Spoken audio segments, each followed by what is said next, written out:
পাঠান, আমার সাথে যে বেঈমানি করে তারে করে দেই খান খান।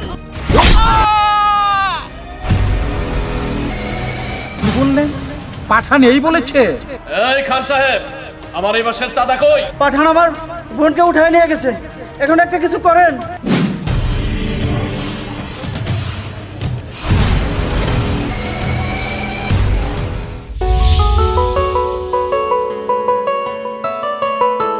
ভাবি তুমি কেমন আছো? আমি ভালো আছি, তুমি কেমন আছো? আমি অনেক ভালো আছি। এই তোরা নীরব ভাইয়ের ছোটবেলায় বিয়ে ঠিক হয়ে আছে। তোমার নামটা তো বলে যাও। সেটা না হয় বিয়ের পরেই জানবে। এই কে তুই? নীরব আমাকে বাঁচাও, এই শয়তানটা আমাকে তুলে নিয়ে যাচ্ছে।